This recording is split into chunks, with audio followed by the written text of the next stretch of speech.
the capacity and the scope of what you could potentially be making in some of the properties either here or also what you're looking at? What does that sort of look like as well? I think realistically it could be up to like 800 a month Profit.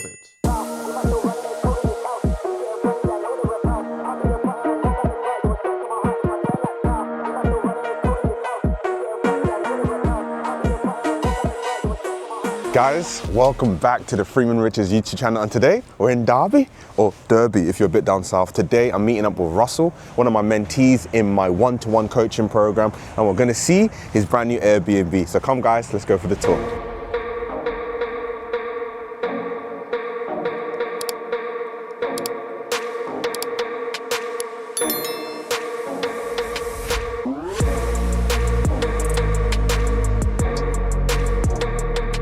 Guys, we're just arriving at Russell's place right now. I think the cleaners are there, so we might have to do a pit stop at a coffee shop before we arrive. But yeah, let's go.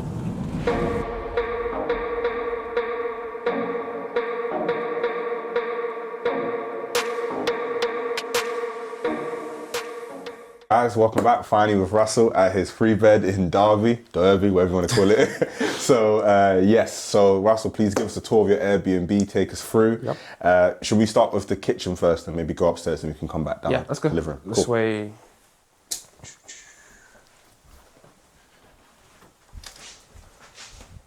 So it's a fully fitted kitchen. It came with a refrigerator, dishwasher, and a washing machine and hobs and oven. It has a lot of storage for everything you need. How long did it take you to set up the Airbnb? Don't know. It took quite a bit, to be honest. But overall, it's not too bad. Not too bad. Okay, good. That's good. Nice. And then just come through this way. There's the downstairs bathroom. I mean, it's just a toilet. You don't have to take a work, but because it's a two and a half bathrooms. Oh, nice. Policy. Really nice. Yeah, so that's an ensuite upstairs as well. Oh, sick. Should we go upstairs? Yes, sure. There's a nice little painting over there. But I think the paintings make it look a lot better. Yeah, they do make it really pop. Then we have the smallest room here. It's got a single bed in it right now. And a open cupboard. It's not really a cupboard, just a place to hang your clothes. Cool. Any particular reason why you went for a sort of a single bed and maybe not a small double? I didn't really think of it, to be honest. I didn't know how to make it fit a small double in this room. Yeah, that's like a massive little hack that I always think, because obviously a double bed would come up to about here. Would come up to about here, which is obviously like a lot of space. But then a small double would only come up to about here. Okay. And that allows you to sleep two people, right? Which is an extra 15 to 20 pounds per night. Right. And only costs you an extra 80, 90 pounds. This room is the ensuite, so it's a two bed. And there's an ensuite in there. Oh, nice. Shower and toilet. Yeah, probably again in this room. See, I'm super cheeky. I would have put two small doubles because they would have literally, I would have got a 30 centimeter bedside table and they would have literally been an extra foot either way. So this one would have come here and then this one would have come here. So you would have like a small bedside table here. Yeah. Or if you didn't want to squeeze them in, you could have had one small double and one single. Okay. Right, so like I always like to have the mentality of just like, how can I maximize space? Yeah. How can I maximize space? Because that's two people there. That's four and four here. Yeah. Right. So, or five actually. What in total? In total. Yeah, in total five. Right. And then obviously we've got another same thing. Double bedroom. Yeah, same thing here. That's nice. So what would you say is sort of like the typical kind of like demographics of like guests? Demographic? I think it's been 50% contractors or workers and 50% families. Families. And the families out here, like, what are they here for? Just like seeing people, leisure? Yeah, so what, I was to say leisure, what can you really, what's that to do in Derby? I don't know what they do for the families. Some people are coming for like sporting events, like there was like a table tennis competition. Oh wow. And my last guests were like archaeologists or something. Oh wow. Scientists. Yes, science. Yeah. Fair enough. It's the main bathroom. Cool, nice. It's pretty big. Which is good, yeah. It's nice the fact that you got 2.5 as well, but that's really, really good. And then here's just another storage space with a boiler. Sweet. You got a lot of storage in this property. Yeah, you're quite fortunate with that.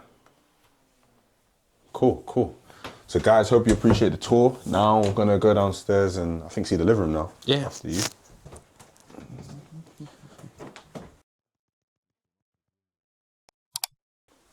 So yeah, this is the living room.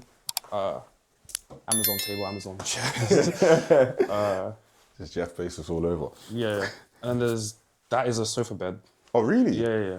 How does it like? Is it like one of those that pull out? It folds out. So there's like, I think underneath it. Yeah, so there's a... So was that one as well, a sofa bed? No, that one's regular. Oh, snap.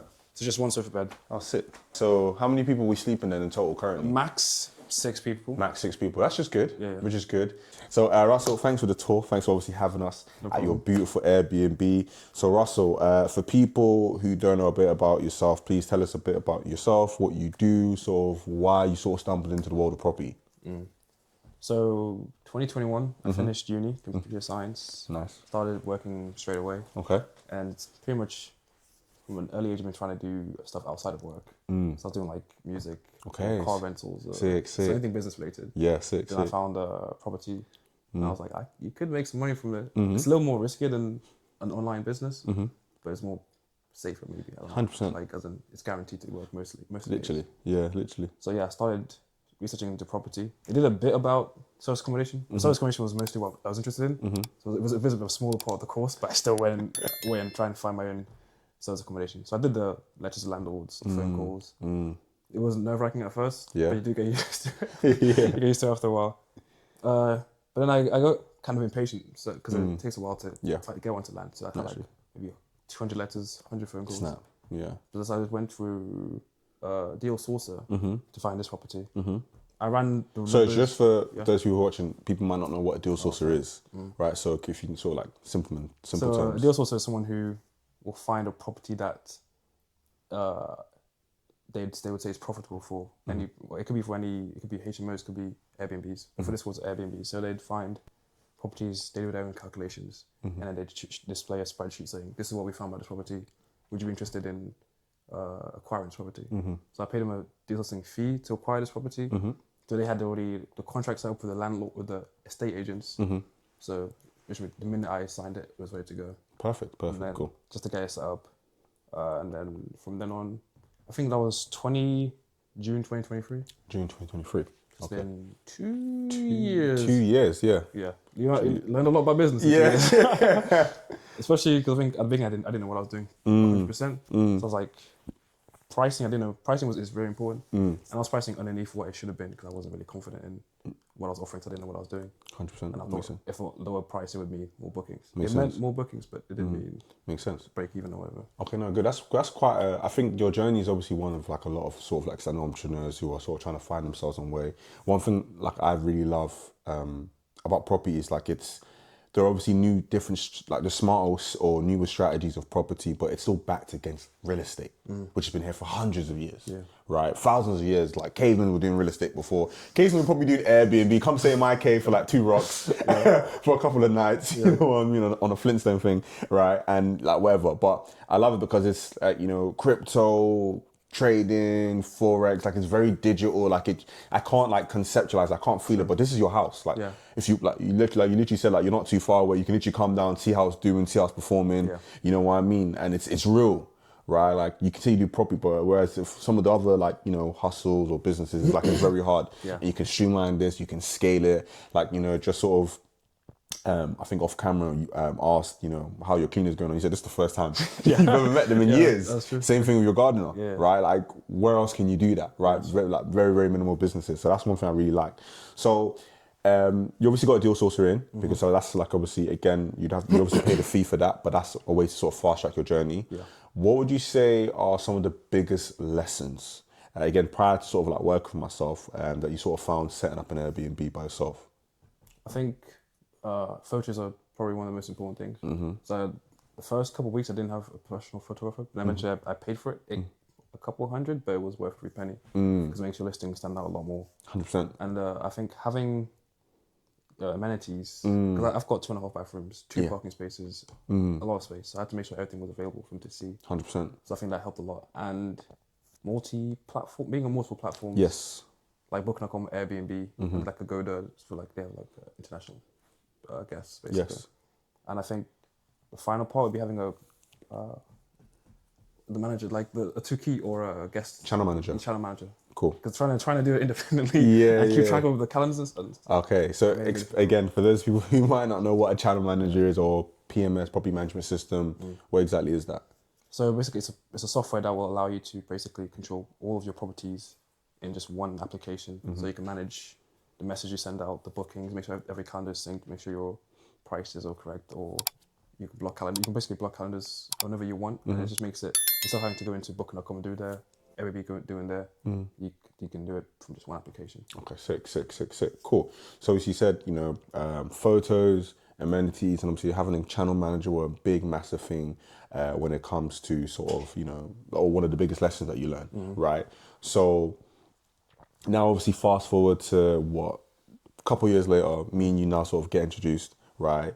What were some of the reasons why you sort of wanted to start working with myself? Because obviously you did have some previous training, Yeah. although not massive amounts of service accommodation. Why did you decide to now invest in yourself again into your Airbnb business? I think I've already invested so much into it, and I think because I guess you get to a point where you're either you want to continue or you want to quit because like you're nearing the end of my contract, so I don't want to continue. I could see this potential because in Derby it's not as popular as the major cities, but I could see that there was still more bookings than you expect from this place, and I think I exhausted every free resource I could find, any YouTube channels, any communities. But I wasn't getting the one-on-one that I needed. But I realized that in the training, when I was in the training, I was ready to go. I was motivated. When you're outside and you're sitting at home, it can be a little more difficult to keep momentum. So I thought if I get a mentor and some more guidance, because I don't have the only experience with Airbnb that I really have is just personal. The course didn't have that much Airbnb information on it. So I want to make sure I had everything possible. 100%. So with the tutoring. 100%.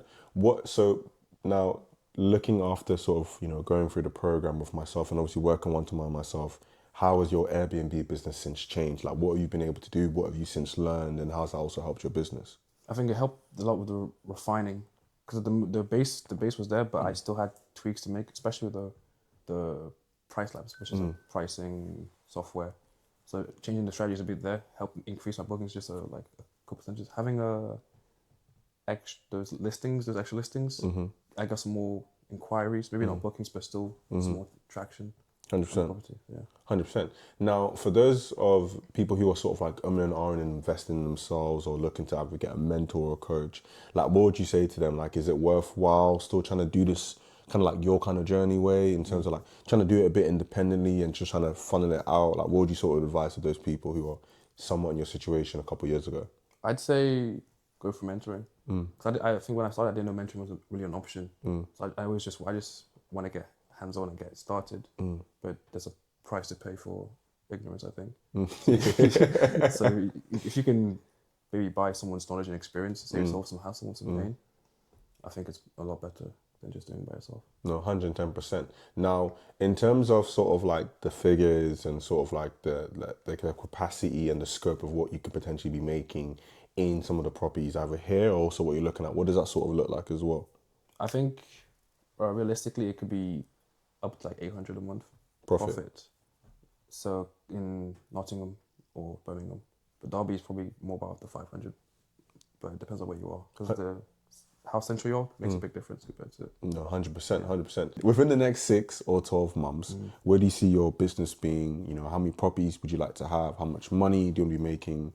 Do you want to venture out into other businesses, either inside or outside of property? I think the plan is to get at least 3 properties by end of next year. Yeah. They can around a couple grand a month, if ideally a couple grand a month. And anything else, I'm not sure I'd do anymore. I'd stick to Airbnb for now. That's all I know. And anything else, I'd be more passionate because I might have more time to 100%. do stuff I care about. 100%. And now let's fast forward that to, end of 2026, right? Because again, time flies, right? End of 2026, you smashed it. You've got 3 properties now, a few properties in your belt. You're making 2-3 grand a month. What other ventures can now starting an Airbnb business potentially lead you to do now? Like a lot of people say, okay, cool, like we're making X amount of money. What now can I do? Can I leave my job? Can I start buying property? Sort of like now fast forward and sort of like materializing that goal. What does that sort of look like for you?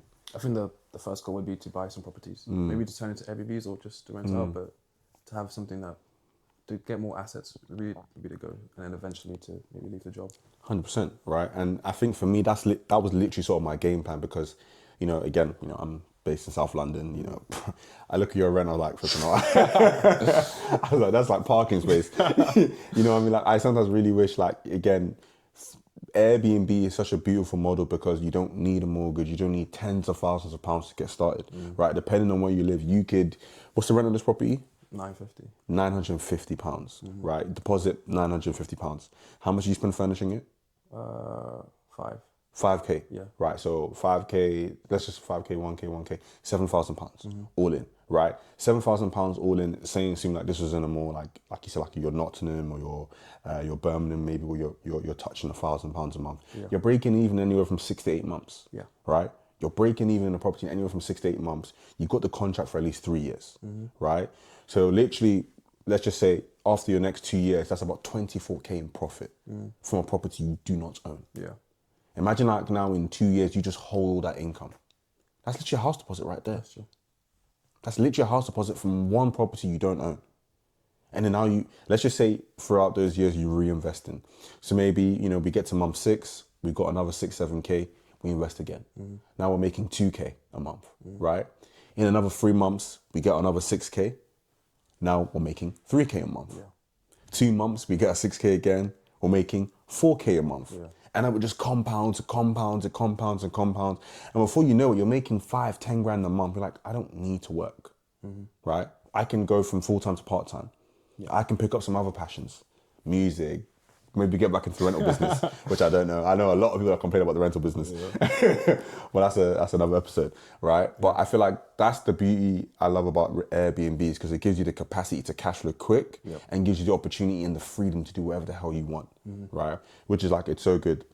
Now, one sort of final question I'll sort of say is like, what advice would you give to people who are just simply looking to either invest in themselves or just start a venture, right? Like, what advice would you give to Russell in 2.5 years ago, knowing everything that you know now?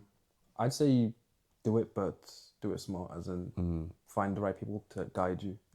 Maybe go to events, because you'll meet a lot of people, and it'll help you motivate you. If you're like apprehensive, you go to an event, you'll see it works for some people, but for some people it doesn't work for some people. But you gotta take a risk at the end of the day. But make sure you've calculated it, and you'll be fine, maybe. 100%. Work with me on the one-to-one program. What was your favorite part about the program so far? I think just getting to talk to someone like you, who's been where I've been and is where I want to be. Having your insight and basically having your contact information whenever. And I think the information is provided very clearly, easy to read, and having the lessons to just go back to and read and listen to whenever I need to be very useful. 100%. But guys, you've heard it here. Thank you so much for joining in with us. Please make sure you're liking, you're subscribing, and telling a friend. And Russell, thanks for having us, my bro. No problem. Appreciate it. Guys, literally on the way back, this bag. Just literally wrapped up with Russell, super tired. On the way back to London St. Pancras to wrap up. Hope you guys appreciate this. Make sure you're liking, you're subscribing, and I'll see you in the next video.